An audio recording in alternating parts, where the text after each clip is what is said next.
What is up, guys? Kempo back here. Put my chair up for a sec. Wanted to bust another video out there, guys. Pretty much, I wanted to get straight into a topic that people have asked me before, more in person than anything. I've seen a lot of videos of people talk about it. And I thought, you know what, I want to give my opinion, and I want to share my thoughts into the world, as I do a lot of the time.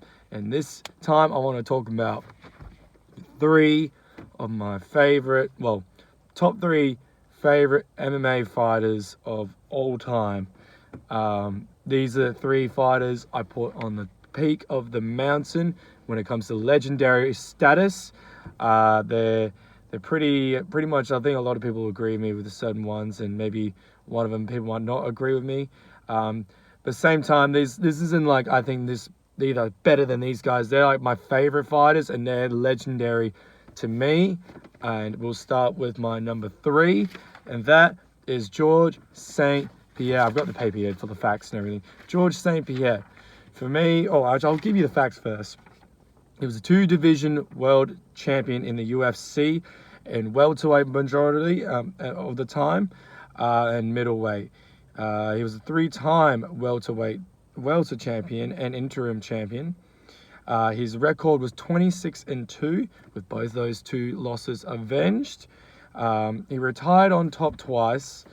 He was like one of those all-rounder fighters. Like, his striking wasn't like crazy dynamic; it was clinical. And his takedowns, and he would just grapple people, submit them. He was a real all-round fighter, not amazing, not like exciting, but he was dominant. He's welterweight status is uncanny. The way he mowed through everybody in that division, retired, and even when he came back, he fought Michael Bisping for the middleweight title, division he had never even been a part of. And he went up and took the title from Michael Bisping and then retired again. So it was pretty much two times he was like, yep, great, done, enough of me. But the thing I really love about George St. Pierre was the fact that he's such a respectful fighter. He was dominant. He was pretty much everything you kind of, no, he's not everything. He's not for everybody. But for me, he's one of those fighters. Even I still follow him on Instagram now. I still love watching his videos. He's always in shape. He's always looked good. He's always respectful. He's always out there, puts on a show. Might not be the most exciting fighter half the time, but I love watching dominant champions. And for me, Canada's born and bred George St. Pierre is my number three MMA fighter of all time. Legendary status, whatever. Number two, Anderson the Spider Silva. Right, Anderson Silva mostly fought in middleweight, fought a couple times in light heavyweight. I'll give you some quick facts with him. He is the longest reigning UFC champion ever, with the longest wins and title defenses streaks. 16 consecutive wins in a row, with 10 title defenses in a row. He was a middleweight champ. He was I think he's the most exciting striker ever. Most exciting striker, hands down, most dynamic. The way he changed the sport with the front kick alone, they were knocked out. There was, I forgot he was knocked out with that. But the way he had his hands down, he bobbed his hand around, bang! He would knock people out. He was skinnier, and he had great jiu-jitsu. He's probably the most exciting fighter, legendary-wise, of all time. Just the win streaks alone, he's just insane. He even, people forget he has a strong jiu-jitsu base. And even now, when he's nearly 50 years old, he is moving on to a new sport, boxing, and he's won fights. He's undefeated in boxing so far against middleweight ex-champions. Julio Cesar Chavez Jr. was a middleweight champion, I'm pretty sure. He was incredible in the way he knocked Tito Ortiz out. These guys just, he is something. He's one of those athletic specimens who had crazy talent. I know he's been done for drugs once, but I think his legacy outshines all of that.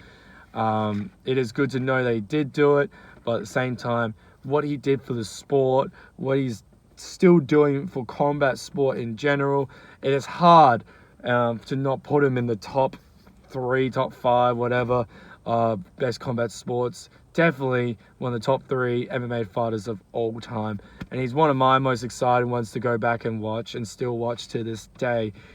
Just he's just so cute when he's on stage. He's like, oh wow.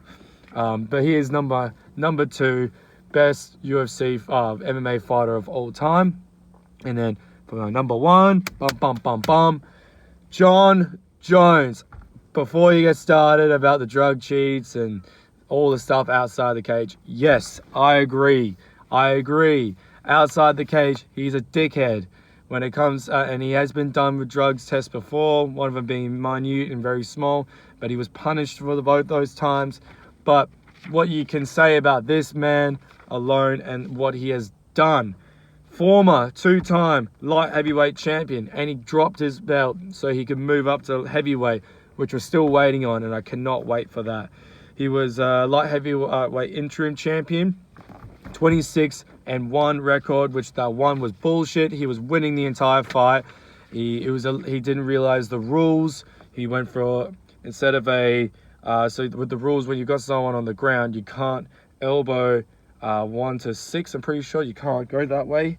And that's what he did, but he didn't realize he couldn't do that, and he was disqualified, even though he was in top mount and about to win the fight. So pretty sure everyone agrees with me. That don't feel like many people disagree with me. That one loss, don't worry about it. Pretty much 27-0. 14 title fights, which is the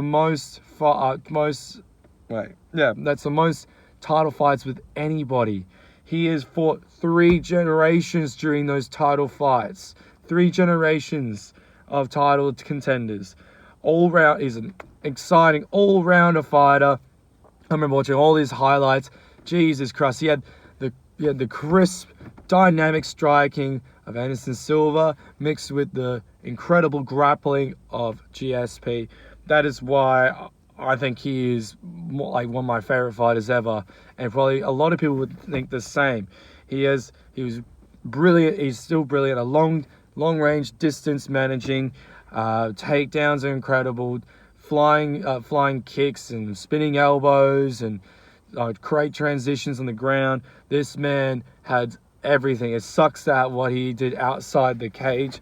I always refer to him as like the Ben Cousins of UFC, but just incredible talent. But outside the sport, he is a bit of a dickhead. What I still think is, since he's been putting on the heavyweight muscle, as soon as he comes for that title, and if he wins the heavyweight title, there is zero argument who is the best MMA fighter of all time. It would be baffling for anyone to disagree, to me, at least to me. John Jones, for me, has been one of my favorite fighters for a long time. It's just not personality, just watching him in the cage. It was incredible. He has one of the best fights of all time at light heavyweight, and that's when he was on a cocaine bender the weekend before. And when he fought Gustafsson the second time, mauled him, and that's what happens when he's straight off the drugs. But there you have it, guys. Those are my 3 favorite MMA fighters of all time. I want to give a few honorable mentions because there are so many MMA fighters I love. Don't think that I don't like anyone else. These 3 are just my favorite. All these people I'm about to mention, they're up there with who I love watching. Khabib Nurmagomedov, Conor McGregor, I know you're saying, but back in the old Conor McGregor, he was amazing then. Daniel Cormier, amazing fighter. Amanda Nunes, the GOAT. Mighty Mouse Demetrius Johnson, Max Holloway, Alexander Volkanovski, Israel Adesanya, Kamaru Usman, and many, many more. There's so many fighters I love watching. UFC is probably the best promotion. MMA is probably the best sport on the planet in my books. Thank you guys, as always, for watching this video. Have a great day, and I'll see you in the next one.